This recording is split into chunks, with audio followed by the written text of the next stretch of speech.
ఇండియాలోనే అతి తక్కువ ధరలకి రత్నాలనందించే ఏకైక సంస్థ 6JVR.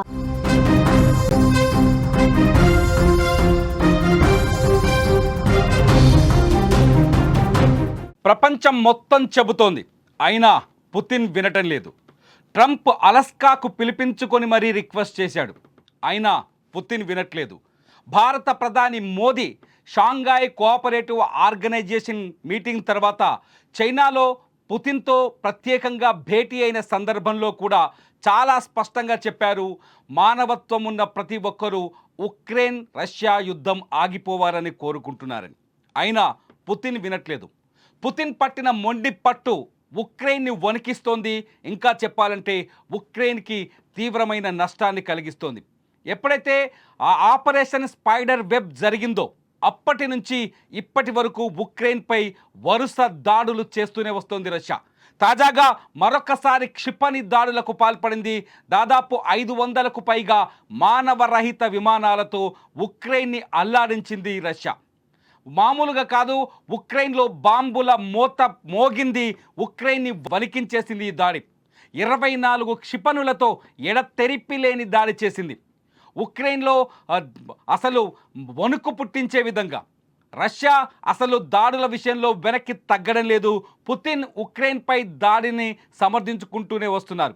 ఉక్రెయిన్ నాటోలో కడవకుండా ఉండాలని, ఉక్రెయిన్ నాటోకి దూరం అవ్వాలని చాలా స్పష్టంగా బాహాటంగా అనేక వేదికలపైన చెబుతూ వస్తున్న పుతిన్ ఇవాళ మళ్ళీ ఉక్రెయిన్ పైన దాడులకు తెగబడ్డాడు. ఉక్రెయిన్ కూడా ఈ విషయంలో వెనక్కి తగ్గకపోవడం, అలస్కాలో డొనాల్డ్ ట్రంప్తో జరిగిన సమావేశంలో ఉక్రెయిన్పై చర్చలు జరిగాయి. ఉక్రెయిన్తో యుద్ధం ఆపాలని ట్రంప్ పుతిన్ని కోరారు. అయితే కొన్ని డిమాండ్లని పుతిన్ ట్రంప్ ముందుంచారు. ట్రంప్ ఆ డిమాండ్లని ఉక్రెయిన్ అధ్యక్షుడు జెలెన్స్కీతో కూడా చర్చించారు. అయినప్పటికీ కూడా సంధి కుదరకపోవడం, రెండు దేశాల మధ్య కొన్ని ఇగో ఇష్యూస్ కావచ్చు, సార్వభౌమాధికార సమస్యలు కావచ్చు, అట్లాగే సరిహద్దు సమస్యలు కావచ్చు, అవి పూర్తి స్థాయి పరిష్కారం కాకపోవడంతో ఉక్రెయిన్ అల్లాడుతోంది. ఉక్రెయిన్ పైన దాడులు కొనసాగుతున్నాయి. బుధవారం ఉక్రెయిన్ అంతటా వైమానిక దాడి సైరన్లు మోగాయి. రష్యా భారీ వైమానిక దాడిని ప్రారంభించింది. కైవ్ నుంచి పశ్చిమాన ఉన్న లివివ్, వోలిన్ ఇలా 24 ప్రాంతాలను టార్గెట్ చేసింది రష్యా. దీంతో ఉక్రెయిన్ వైమానిక దళం తిప్పికొట్టే ప్రయత్నం చేసింది. 3 క్షిపణులు, 69 స్ట్రైక్ డ్రోన్లను 14 చోట్ల ఢీకొట్టి నేలకూర్చాయి. కూలిన శిథిలాలు 14 చోట్ల పడిపోయాయి. ఇక మాస్కో 502 మానవరహిత విమానాలు 24 క్షిపణులను ప్రయోగించిందని ఉక్రెయిన్ అధికారులు చెబుతున్నారు. ఈ దాడులో పౌరులకు కూడా గాయాలయ్యాయని, ప్రజా మౌలిక సదుపాయాలకు తీవ్ర నష్టం వాటిల్లిందని ఉక్రెయిన్ ప్రకటిస్తోంది. ఇదిలా ఉంటే ఉక్రెయిన్ రష్యా యుద్ధం ఆగాలని ట్రంప్ రెండోసారి అధికారంలోకి వచ్చిన దగ్గర నుంచి ప్రయత్నిస్తున్నారు. ఇదే విషయంపై సౌదీ అరేబియా వేదికగా చర్చలు కూడా జరిగాయి, కానీ సత్ఫలితాన్ని ఇవ్వలేదు. దీంతో ట్రంపే స్వయంగా రంగంలోకి దిగి పుతిన్ జెలెన్స్కీతో చర్చలు జరిపారు. అయినా కూడా ఫలితాన్ని ఇవ్వలేదు. తాజాగా యథావిధిగా రష్యా దాడులు చేస్తూనే ఉంది. అలస్కా మీటింగ్ ఏమాత్రం ఉపయోగపడలేదని కూడా ఇక్కడ స్పష్టంగా అర్థమవుతోంది. ఇదిలా ఉంటే చైనా పర్యటనలో ఉన్న పుతిన్తో, రష్యా అధ్యక్షుడు పుతిన్తో భారత ప్రధాని నరేంద్ర మోదీ కూడా కొన్ని రిక్వెస్టులు చేశారు. రష్యా ఉక్రెయిన్ మధ్య శాంతి నెలకొనాలని, రష్యా ఉక్రెయిన్ మధ్య ఉన్న ఉద్రిక్తతలు తగ్గాలని ప్రతి మానవతావాది కోరుకుంటున్నాడంటూ నేరుగా భారత్ రష్యా ద్వైపాక్షిక చర్చల్లో కూడా చాలా స్పష్టంగా భారత ప్రధాని నరేంద్ర మోదీ చెప్పారు. అయినప్పటికీ కూడా పుతిన్ తగ్గటం లేదు. ఉక్రెయిన్ పైన ఎటువంటి కక్ష లేదని బయటకు చెబుతూనే, ఉక్రెయిన్ ప్రజలపైన ఎటువంటి ద్వేషం లేదని చెబుతూనే ఉక్రెయిన్పై వరుస దాడులకు పాల్పడుతున్నారు పుతిన్. ఒక రకంగా పుతిన్ ప్రపంచ నాయకుడిగా ఎదుగుతున్న సందర్భంలో, ఇటు ప్రపంచ వ్యాప్తంగా పుతిన్కి ప్రాధాన్యత పెరుగుతున్న సమయంలో ఉక్రెయిన్పై ఇటువంటి దాడులు కొంత ఆందోళన కలిగిస్తున్నాయని చెప్తున్నారు మానవతావాదులు. ఒకసారి భారత ప్రధాని నరేంద్ర మోదీ చేసిన వ్యాఖ్యలు, పుతిన్ కళ్ళ ఎదుటగా కళ్ళ ముందే భారత ప్రధాని నరేంద్ర మోదీ చేసిన వ్యాఖ్యలు ఒక్కసారి విందాం. एक्सेलेंसी, यूक्रेन में चल रहे संघर्ष के विषय में हम लगातार चर्चा करते रहे हैं। हाल में किए गए शांति के सभी प्रयासों का हम स्वागत करते हैं। हम आशा करते हैं कि सभी पक्ष कंस्ट्रक्टिवली आगे बढ़ेंगे, संघर्ष को जल्द से जल्द खत्म करने और स्थायी शांति स्थापित करने का रास्ता खोजना होगा। ట్రంప్ ఎప్పుడైతే ఉక్రెయిన్ రష్యా యుద్ధాన్ని ఆపాలనే ప్రయత్నంలో భాగంగా ట్రంప్ చేస్తున్న ప్రయత్నాలన్నీ నిజంగా నిర్వీర్యమయ్యాయి, నీరుగారిపోయాయని చెప్పాలి. ఎందుకంటే డొనాల్డ్ ట్రంప్ వ్యాఖ్యలపైన ప్రపంచానికి విశ్వాసం తగ్గుతూ వస్తుంది. డొనాల్డ్ ట్రంప్ చేసే వ్యాఖ్యలు కావచ్చు, ఆయన విధిస్తున్న టారిఫ్లు కావచ్చు, ఉక్రెయిన్కి బాహాటంగా కాకుండా అంతర్గతంగా ఉక్రెయిన్కి సహాయం చేస్తూనే వస్తున్నాడు డొనాల్డ్ ట్రంప్. అంతేకాదు నాటో దేశాలు, యూరప్ దేశాలు కూడా ఉక్రెయిన్కి మద్దతు ఇస్తూనే వస్తున్నాయి. ఆపరేషన్ స్పైడర్ వెబ్ వెనకాల కూడా నాటో లేకపోతే యూరప్ దేశాల మద్దతు ఉందనే విషయం కూడా వెలుగులోకి వచ్చింది.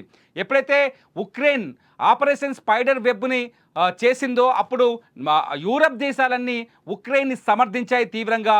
రష్యా పొగరు అణచడం కోసమే ఈ దాడి చేశాడు జెలెన్స్కీ అని చెప్పేసి జెలెన్స్కీ పైన పొగడ్తల వర్షం కురిపించాయి. కానీ ఎప్పుడైతే ఆపరేషన్ స్పైడర్ వెబ్ జరిగిందో అప్పటి నుంచి ఎడతెరిపి లేకుండా ఉక్రెయిన్ పైన దాడులు జరుగుతున్నాయి. ఎడతెరిపి లేకుండా రష్యా ఉక్రెయిన్ని టార్గెట్ చేస్తూనే వస్తుంది. ఒక రకంగా చెప్పాలి అంటే అలస్కాలో పుతిన్ డొనాల్డ్ ట్రంప్ చర్చిస్తున్న సందర్భంలో కూడా రష్యా ఉక్రెయిన్ పైన డ్రోన్ల దాడులు, క్షిపణి దాడులు చేసింది. ఏదో ఒక చోట ప్రతిరోజు నిత్యం దాడులతో అల్లాడుతోంది ఉక్రెయిన్. ఇటు జెలెన్స్కీ కూడా చాలా స్పష్టంగా చెప్తున్నాడు, ఉక్రెయిన్ లేని చోట, ఉక్రెయిన్ చర్చల్లో పాల్గొనని చోట శాంతి చర్చలు జరగలేవని చెప్తూ వస్తారు. అంతేకాదు ఉక్రెయిన్లో చాలా కీలకమైన మైనింగ్ ఏరియా ఉన్న ప్రాంతం ప్రస్తుతం రష్యా చేతుల్లో ఉంది. ఆ ప్రాంతాన్ని తమకే వదిలేయాలని రష్యా పట్టుబడుతున్నట్టుగా తెలుస్తోంది. ఈ నేపథ్యంలో ఆ ల్యాండ్ను వదులుకోవడానికి ఉక్రెయిన్ ఏమాత్రం అంగీకారం తెలియజెప్పట్లేదని కూడా తెలుస్తోంది. అంతేకాదు ట్రంప్ చర్చల్ని కూడా జెలెన్స్కీ తీవ్రంగా వ్యతిరేకించారు. ట్రంప్ స్వయంగా జెలెన్స్కీకి ఫోన్ చేసినప్పటికీ కూడా ఆయన అంగీకారానికి రానట్టుగా తెలుస్తోంది. మొత్తానికి రెండు దేశాల మధ్య చర్చలు జరుగుతున్నప్పటికీ, రెండు దేశాల మధ్య శాంతిని సంధిని కుదించడానికి ప్రయత్నాలు జరుగుతున్నప్పటికీ అవి ఒక కొలిక్కి రాకపోవడంతో రెండు దేశాల్లో పౌరులు తీవ్రంగా ఇబ్బంది పడుతున్నారు. పౌరులు ప్రాణాలు కోల్పోతున్నారు. అక్కడ రక్తపాతం పారుతుందని చెప్పాలి. ఉక్రెయిన్ కూడా తిరిగి తిప్పి దాడులు చేస్తోంది. రష్యా ఎడతెరిపి లేని దాడులు చేస్తోంది. సాంకేతిక పరిజ్ఞానాన్ని వాడుతూ ఉక్రెయిన్ని చాలా చోట్ల టార్గెట్ చేస్తూ వస్తుంది. భారత ప్రధాని నరేంద్ర మోదీ కూడా ఇరు దేశాలతో ఇటు పుతిన్తో చైనాలో చాలా నేరుగా డైరెక్ట్గా మాట్లాడారు. అటు జెలెన్స్కీతో కూడా ఫోన్లో సంభాషించారు. అంతేకాదు రెండు దేశాల మధ్య సంధి కుదరాలని భారత ప్రధాని నరేంద్ర మోదీ కూడా బలంగా కోరుకుంటున్నారు. రెండు దేశాలతో సమాంతర దూరాన్ని పాటిస్తూనే రెండు దేశాల మధ్య శాంతి నెలకొనాలని, రెండు దేశాలు ఉద్రిక్తతలకు వెళ్ళకూడదని భారత ప్రధాని నరేంద్ర మోదీ ఆకాంక్షిస్తున్నారు. అయినప్పటికీ అక్కడ పరిస్థితులు చక్కబడటం లేదు. అక్కడ పరిస్థితులు ఇంకా విధ్వంసాలతో అట్లాగే ఉద్రిక్తంగానే కనిపిస్తున్నాయి. తాజాగా రష్యా చేసిన దాడులతో ఉక్రెయిన్ తీవ్రంగా నష్టపోయామని ప్రకటిస్తోంది. 502 మానవరహిత విమానాలు కావచ్చు, 24 క్షిపణులు కావచ్చు తమ ప్రాంతాన్ని సర్వనాశనం చేశాయని, పౌరులు కూడా తీవ్రంగా గాయపడ్డారని ఉక్రెయిన్ ప్రకటిస్తోంది. చూడాలి ఉక్రెయిన్ రష్యా యుద్ధం ఆగటానికి ఇంకా ఎంతమంది నాయకులు పనిచేయాలి. భారత ప్రధాని నరేంద్ర మోదీ స్పందించారు. ఇటు ట్రంప్ తన ప్రయత్నాలు చేస్తూనే వస్తున్నారు. నిజానికి ట్రంప్ పైన తగ్గుతున్న విశ్వాసం కూడా ఉక్రెయిన్కి రష్యా పైన నమ్మకాన్ని కలిగించట్లేదనే చర్చ కూడా ప్రపంచ వేదికలపైన జరుగుతుంది. ట్రంప్ మాట మార్చే విధానం కావచ్చు, ట్రంప్ రాత్రికి రాత్రే ప్లేట్ ఫిరాయించే విధానం కూడా ఇటు ఉక్రెయిన్ నమ్మట్లేదు, అటు రష్యా కూడా నమ్మట్లేదనే చర్చ కూడా జరుగుతోంది. భారత ప్రధాని నరేంద్ర మోదీ కూడా ఈ విషయంలో జోక్యం చేసుకోవడంతో మోదీ మధ్యవర్తిత్వం వర్కౌట్ అవుతుందా? ఒకవేళ మోదీ మధ్యవర్తిత్వం చేస్తే రష్యా ఉక్రెయిన్ యుద్ధం ఆగే అవకాశం ఉందా అనే చర్చ కూడా ఇప్పుడు ప్రపంచ వేదికలపై నడుస్తుంది. మరి మీరేమనుకుంటున్నారు?